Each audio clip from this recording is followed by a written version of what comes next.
60대 시골 농부 정종팔 씨는 평생을 자식들 위해 살았습니다. 그 보답이 겨우 며칠만 나가 계세요 라는 말이었죠. 가진 것 없이 쫓겨나듯 떠났던 그날 그 누구도 몰랐습니다. 그가 단 2장의 서류로 인생을 뒤집을 줄은. 억울함으로 시작된 고독한 3년, 그리고 찾아온 역전의 순간 돈 때문이 아닌 존엄으로 되찾은 이름 정종팔. 조용한 복수, 품위 있는 단절, 그리고 손주들과의 따뜻한 회복까지.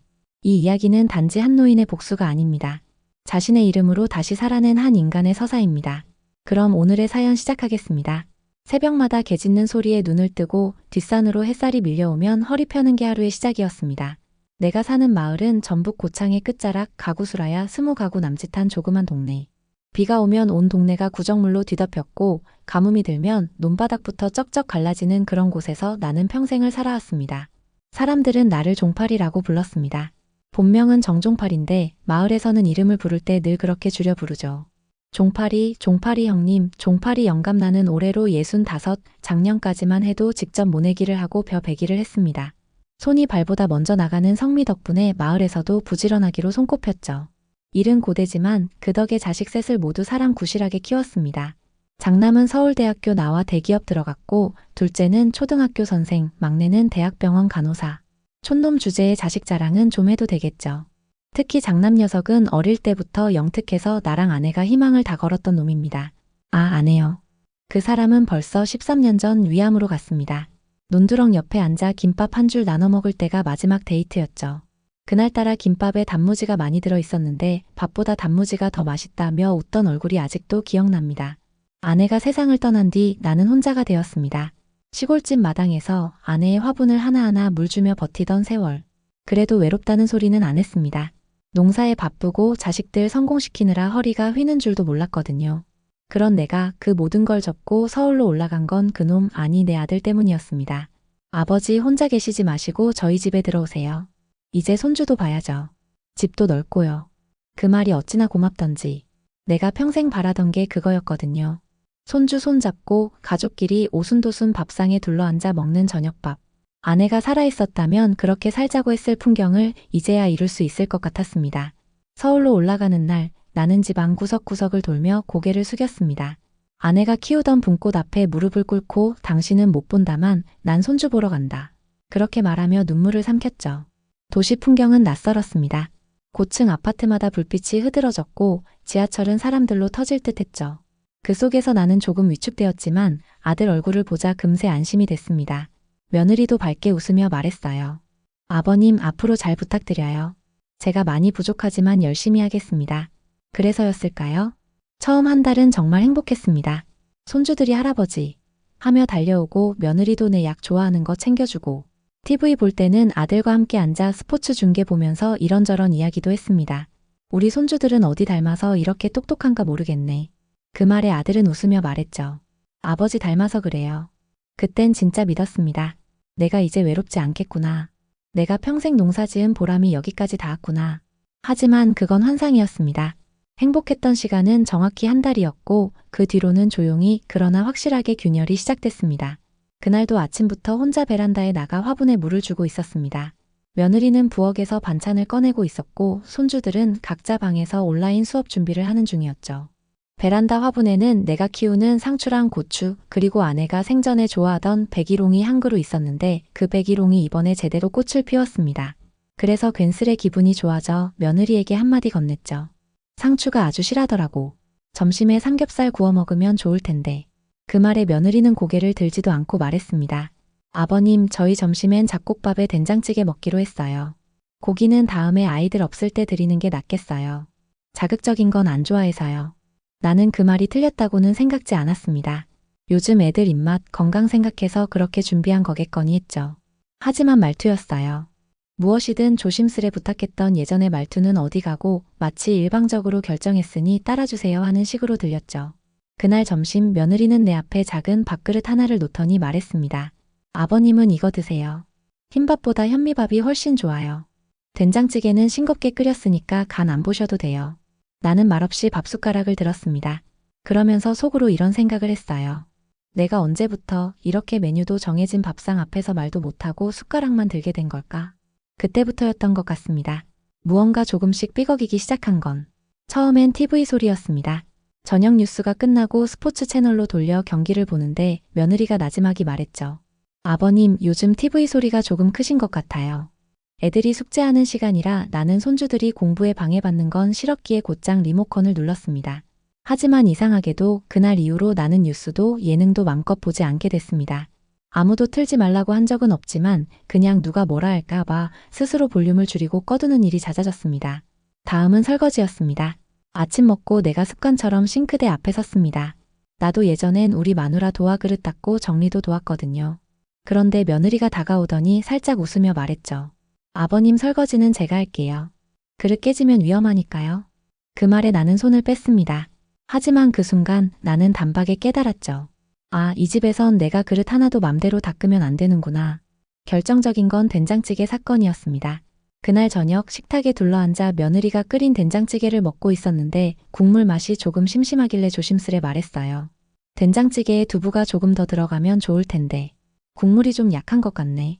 그러자 며느리가 숟가락을 멈추고 웃지도 않은 채 말했어요. 아버님, 나트륨 섭취 줄이셔야죠. 요즘은 이렇게 먹는 게 건강에 더 좋아요. 아버님 연세에는 특히 조심하셔야 해요. 말은 맞는 말이었지만 그 표정과 말투는 정말이지 마치 어린아이를 타이르는 것 같았습니다. 나는 밥숟가락을 내려놓고 물컵을 집었습니다. 한 모금 넘기며 고개를 돌렸습니다. 그 순간 손주 하나가 내 눈치를 보며 밥을 먹는 게 보였어요. 이 집에서 내가 불편한 존재가 된 걸까? 그날 밤 나는 처음으로 잠이 오지 않았습니다. 서울로 올라오던 날 아내의 화분 앞에서 했던 그 약속이 생각났습니다. 손주 보고 따뜻한 밥 먹고 당신 목까지 누릴게. 하지만 지금의 나는 밥 한 끼 앞에서도 눈치를 보고 소리 한번 크게 내지도 못하는 사람이 되어버렸습니다. 그날 아침 나는 유난히 일찍 눈이 떠졌습니다. 몸이 평소보다 무거웠지만 습관처럼 베란다 문을 열고 나갔죠. 어제 딴 상추를 봉지에 담아두었다가 냉장고에 넣어두려고 했습니다.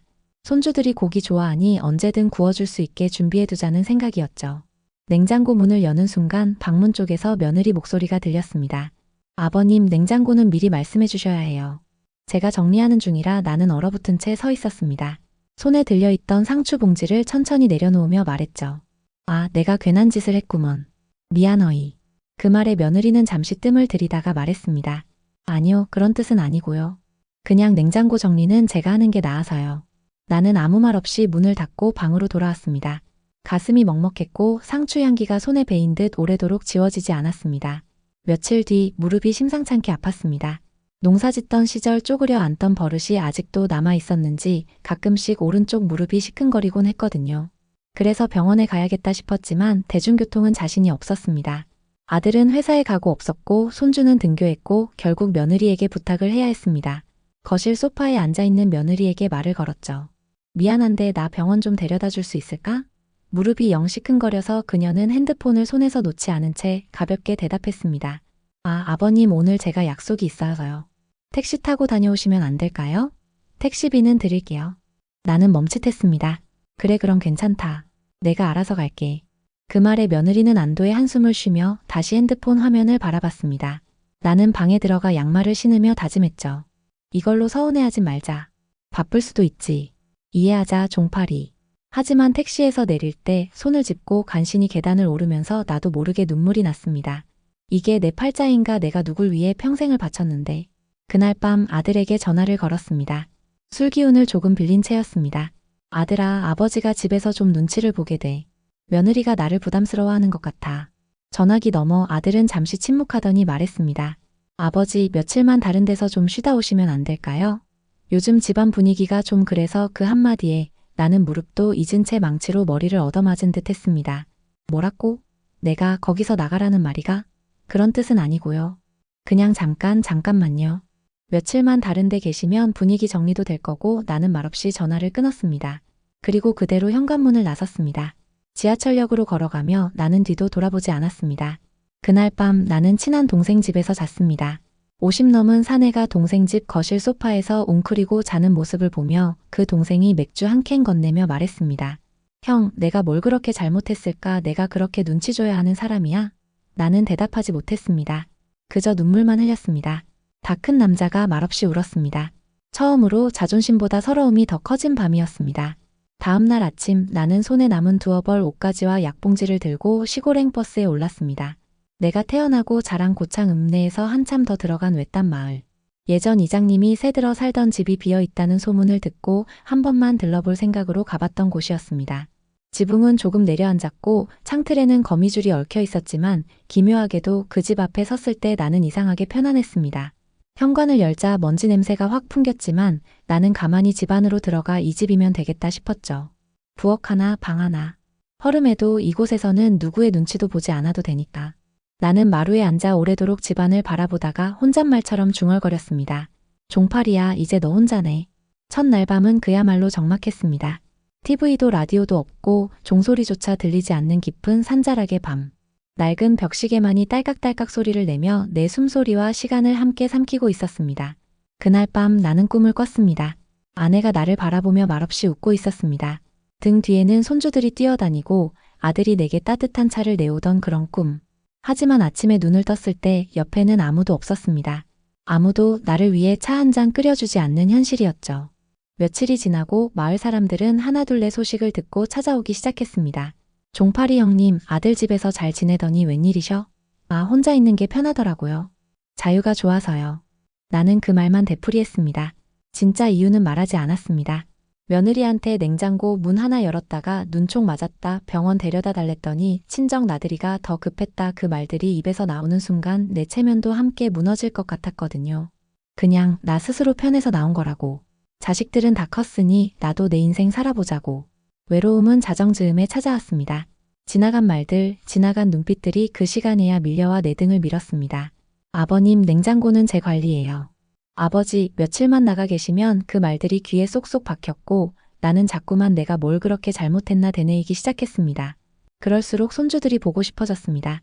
할아버지, 이거 뭐예요? 그건 고추야, 여기 봐. 이렇게 키우는 거란다. 그런 말을 할 수 있는 사람이 다시 없다는 사실이 참 많이 서러웠습니다. 내가 산 집은 경운기 소리조차 닿지 않는 곳이었습니다. 하지만 그 집에서 나는 처음으로 내 마음대로 살아도 되는 공간을 얻었습니다. 아침 7시에 일어나 상추를 따고 된장국을 끓여 먹고 밤에는 고요한 어둠 속에서 책 한 줄을 읽고 잤습니다. 비록 싸늘한 이불과 냉골 같은 부엌이지만 여기서는 누구도 내 의견을 묻지 않고도 나는 내 식으로 살아갈 수 있었습니다. 처음엔 그 자유가 서글펐지만 점점 익숙해졌습니다. 이제야 비로소 나 스스로 나를 다시 부르기 시작한 것 같았습니다. 종팔이 잘 살고 있다. 그날은 유난히 습한 날이었습니다. 장판이 눅눅해 발바닥이 쩍 달라붙는 느낌에 괜히 짜증이 났던 아침. 나는 평소처럼 상추 몇 포기를 따서 소금에 찍어 밥에 올려 먹고 있었죠. 그런데 갑자기 휴대폰이 울렸습니다. 등록되지 않은 번호였습니다. 여보세요? 정종팔 어르신 맞으시죠? 고창군청 도시개발과입니다. 혹시 시간 괜찮으시면 면사무소로 좀 들러주시겠습니까? 나는 뭔가 잘못된 건가 싶어 가슴이 철렁했지만 가보니 그 자리에 면장과 몇몇 공무원들이 앉아 있었습니다. 어르신 땅 있던 거 아시죠? 거기 개발 들어갑니다. 신도시구역 확정됐어요. 나는 얼떨떨했습니다. 그 땅은 30년 전 아내랑 함께 고추 심고 마늘 캐던 논자락. 평당 3만 원도 안 하던 땅이었는데 그게 개발 대상이라니. 며칠 사이 부동산 전화가 빗발쳤습니다. 종팔씨, 그 땅 팔 생각 없어요? 평당 90만 원도 드릴 수 있어요. 조금만 기다리면 100만 원까지도 가능해요. 다른 분들도 팔기로 하셨어요. 처음엔 사기인가 싶었지만 정말이었습니다. 서류도 확인했고 감정평가도 들어왔고 실제 거래 사례까지 있었죠. 나는 깊은 숨을 내쉬며 그럼 400평만 파지 뭐. 나머지는 더 오르면 생각해보지. 그리고 정말 단 2장의 계약서에 도장을 찍은 뒤 내 통장에 3억 6천만 원이 들어왔습니다. 통장 잔액을 처음 봤을 때 손이 떨렸습니다. 억이라는 숫자, 그건 평생 농사 지어도 구경하기 힘든 단위였거든요. 지폐 묶음으로 본 적은 있어도 그게 내 돈이라는 건 생전 처음이었습니다. 나는 그날 저녁 동네 치킨집에서 생맥주 한 잔을 시켰습니다. 혼자였지만 전혀 외롭지 않았습니다. 정말 오래간만에 누구 눈치도 없이 잘했다, 종팔이. 내 자신을 칭찬할 수 있었거든요. 그런데 이상한 일이 벌어졌습니다. 그로부터 일주일쯤 지났을 때 3년 동안 연락 없던 며느리에게서 전화가 왔습니다. 아버님 잘 지내시죠?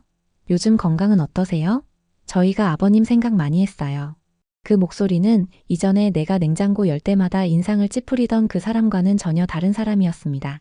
달콤하고 조심스럽고 어딘지 간절한 기색이 느껴지는 말투.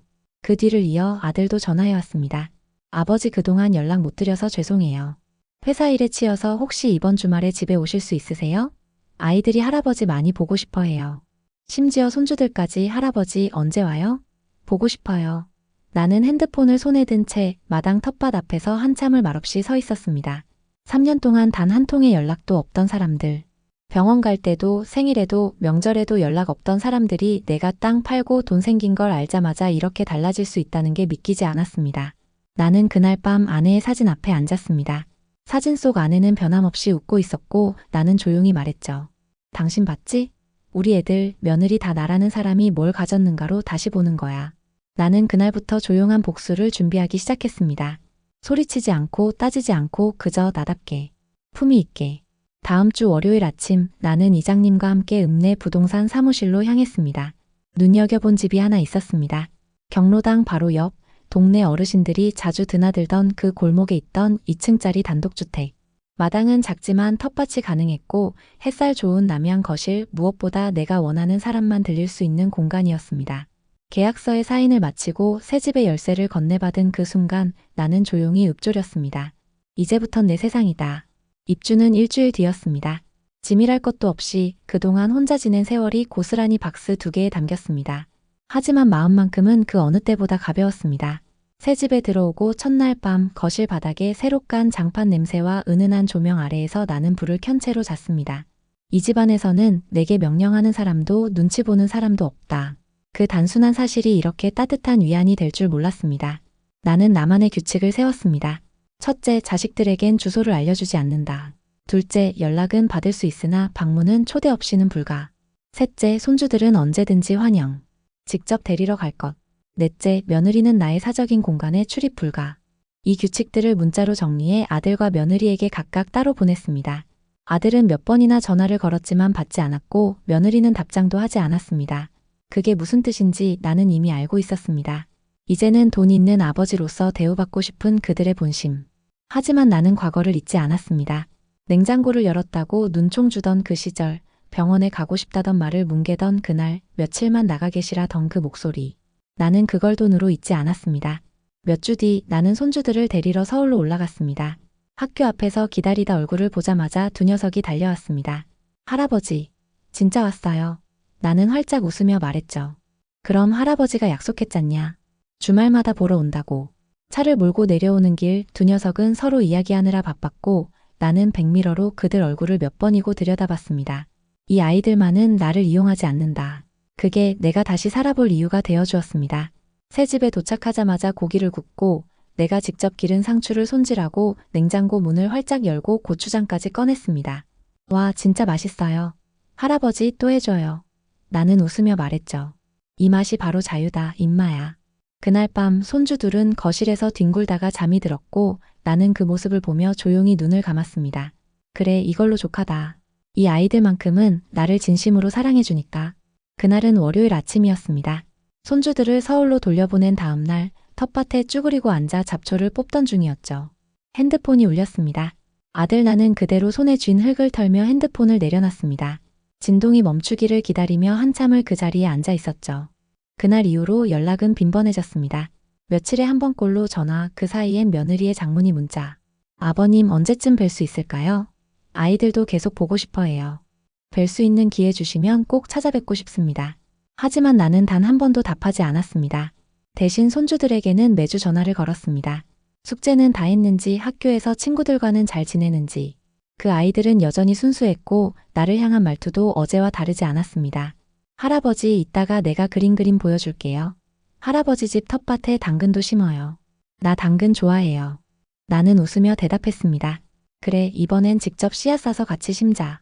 며느리는 어느 날엔 직접 손편지를 보냈습니다. 봉투에 정성스레 아버님께 라고 써 있었습니다. 내용은 정중했고 미안함과 반성의 말도 담겨 있었습니다. 그땐 제가 너무 어렸고 여유가 없었습니다.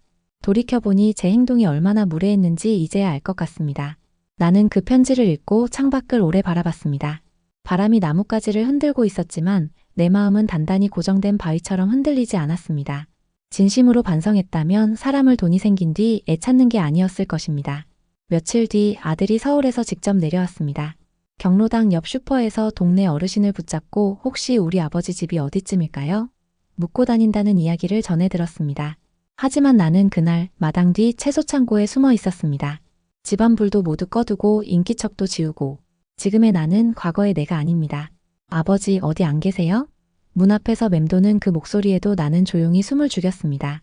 이후에도 그는 몇 번 더 찾아왔습니다. 하지만 내가 응하지 않자 결국 문자로 짧은 인사를 남겼죠. 아버지 건강하시죠? 혹시 마음 바뀌시면 언제든 연락주세요. 나는 그 문자에 이렇게만 답했습니다. 너희는 너희 인생을 살아라. 나는 지금 내 인생을 살고 있다. 그 뒤로 아들의 연락은 뜸해졌습니다. 하지만 손주들은 변함없이 매주 찾아왔습니다. 서울역까지 내가 직접 데리러 가고 주말엔 함께 당근씨를 심고 고기 굽고 옥수수 쪄먹고 물총 싸움까지 했습니다. 어느 날 손주가 묻더군요. 할아버지 왜 엄마는 여기 안 와요? 나는 고개를 돌려 멀리 마당을 바라보며 대답했습니다. 엄마는 바쁜가 보지. 대신 너희가 와줘서 할아버지는 충분해. 그 순간 아이가 내 손을 꼭 잡았습니다. 할아버지 우리 오래오래 같이 살아요. 할아버지 좋아. 그 한마디가 모든 고통과 분노를 다 덮어주었습니다. 새벽 5시 나는 알람 없이도 눈을 떴습니다. 옛날처럼 논밭에 나가야 하는 것도 아닌데 몸이 먼저 움직였습니다. 부엌으로 가 물을 끓이고 손으로 쌀을 씻는 그 시간. 나는 그 평범한 일상이 주는 고요함을 좋아했습니다. 무릎이 시큰거릴 땐 스트레칭을 하고 텃밭을 한 바퀴 돌며 물 주고 장갑 낀 채로 이마에 흐른 땀을 닦으며 중얼거렸습니다. 이게 사람 사는 거지. 경로당에 들르면 이제는 사람들이 나를 형님이라 부릅니다. 종파리 형님 요즘 기분 좋아 보이셔. 형님 땅 이야기 들었어요. 아유 잘 되셨어요 정말. 나는 그저 고개를 끄덕이고 웃습니다. 그들에게도 말하지 않았습니다. 그 돈이 나에게는 자유 그 자체였다는 걸. 그 돈은 복수가 아니었습니다. 회복이었습니다. 무너졌던 내 이름값을 되찾는 과정이었죠. 내가 산 집 앞 골목을 지나며 슈퍼에 들르자 가게 사장이 말을 겁니다. 형님은 자식 교육을 어떻게 그렇게 잘 시켰어요? 나는 웃으며 대답했죠.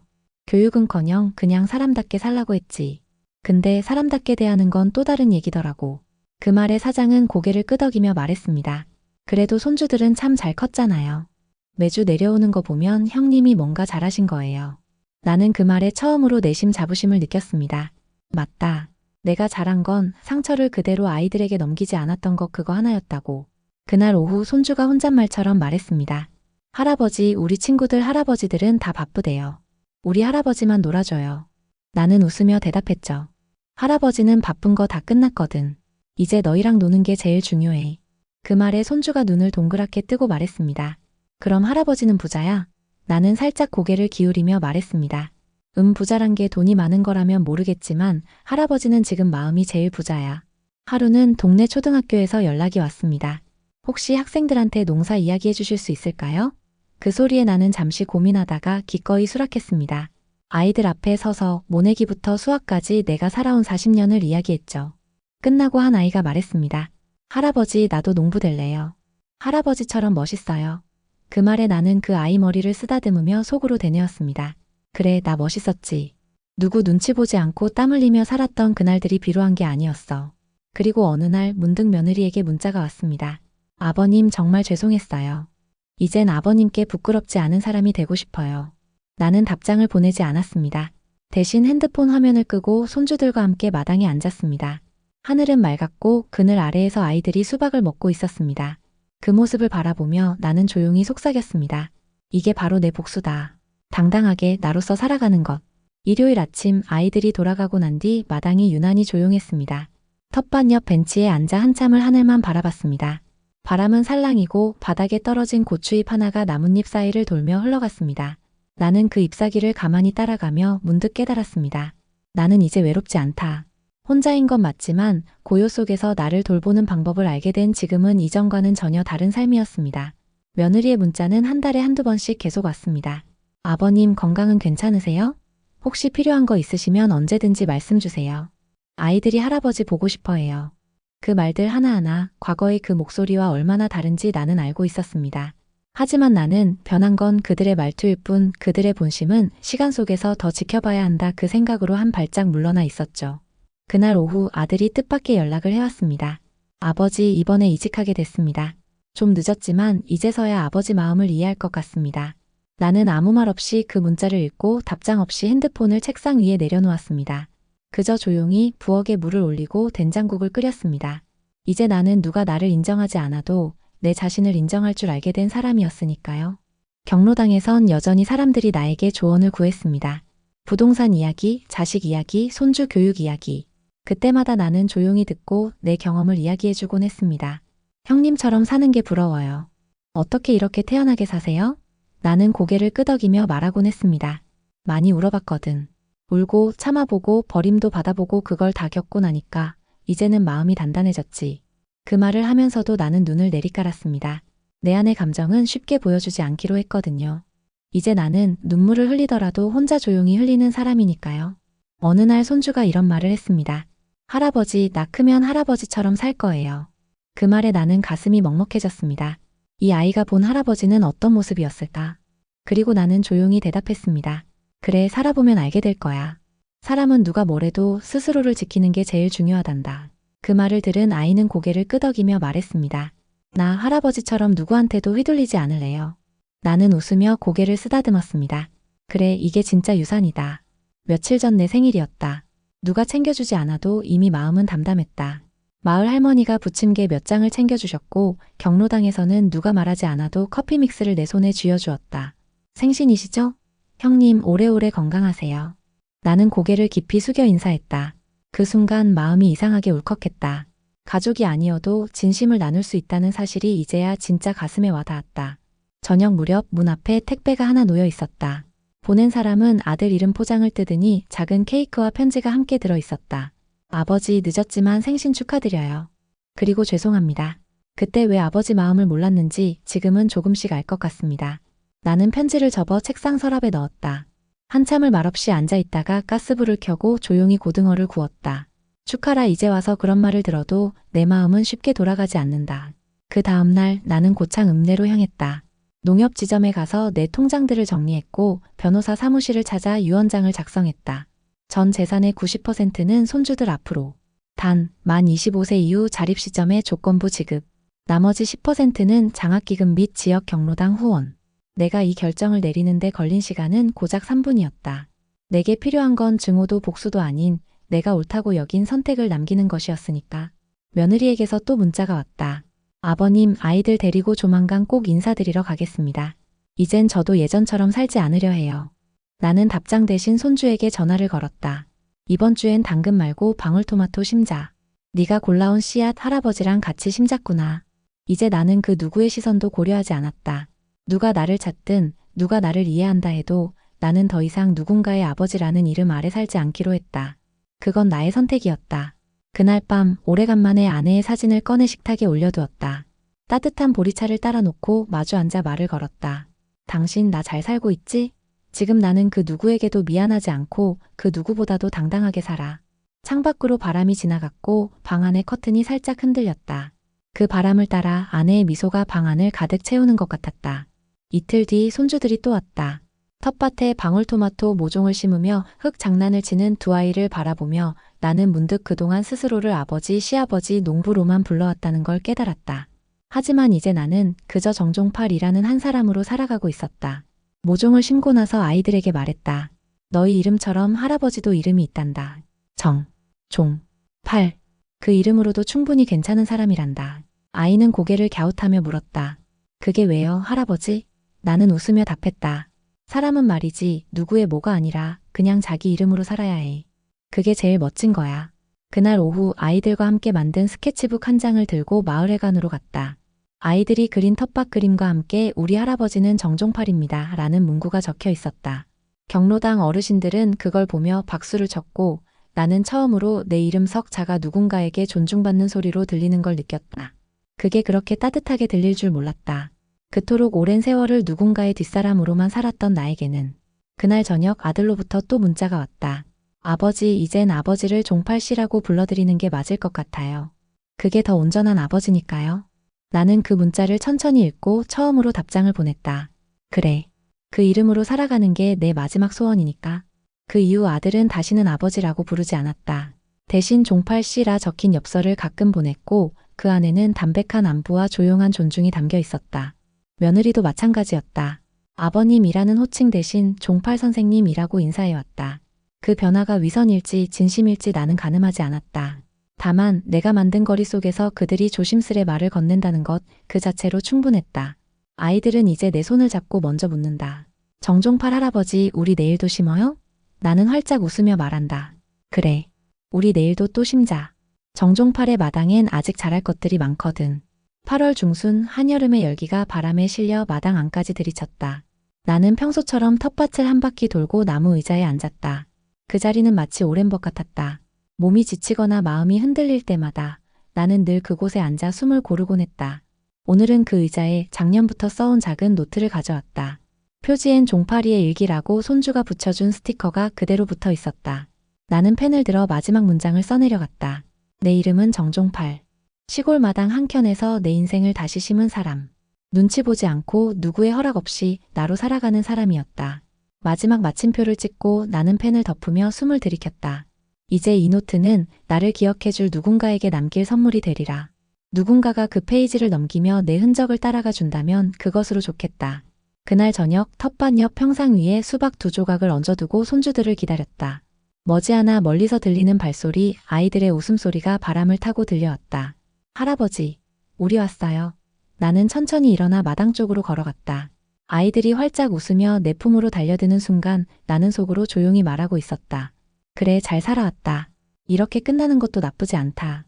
그날 밤 나는 아내의 사진 앞에서 다시 인사했다. 당신 이제 나 좀 잘했지? 우리 애들 그냥 내버려 두고 나 자신으로 살았어. 이제야 좀 웃을 수 있어. 어느 날이 올지 모르지만 내가 이 마당을 떠나야 할 날이 올 때 이 의자만은 꼭 남겨두라고 말해둘 생각이다. 손주들이 자라 어른이 되어 다시 이곳을 찾을 때 그 나무 의자에 앉아 나의 이야기를 떠올릴 수 있기를. 그게 내가 바라던 유일한 유산이었다. 세상은 말없이 흐르지만 그 안에서 조용히 맞서는 사람도 있습니다. 소리 지르지 않아도 가슴 속에서 단단히 무언가를 붙잡은 사람. 정종팔 씨는 그런 사람이었습니다. 그 누구의 이름이 아닌 자신의 이름으로 살아낸 삶. 이야기를 마치며 저도 다시 한번 제 이름을 돌아보게 됩니다. 시청해주신 여러분 진심으로 감사합니다. 이 이야기가 마음에 와 닿으셨다면 구독과 좋아요 한 번씩 그리고 댓글로 응원해주세요. 여러분의 응원은 더 좋은 이야기로 돌아옵니다. 지금까지 미소 한 줌 이야기였습니다. 감사합니다.